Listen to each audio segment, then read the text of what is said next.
Hi, today I'm going to tell you how easy it is to install a FlowScope thermal insertion probe. In this case, we have a FlowScope Thermal Probe P220 from the FlowScope M family.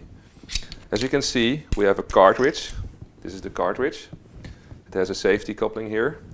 And then we have this small ring that goes over it that tightens the cartridge to the transmitter. In this case, I have a transmitter with display, so you can simply connect it all together.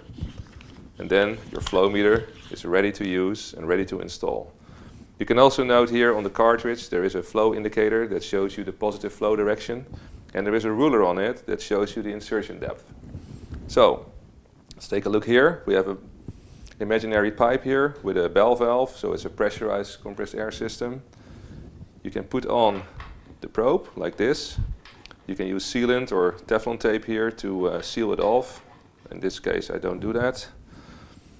Then you align it a bit already on site. You can also do that when it's in the pipe, but you can also do it right now.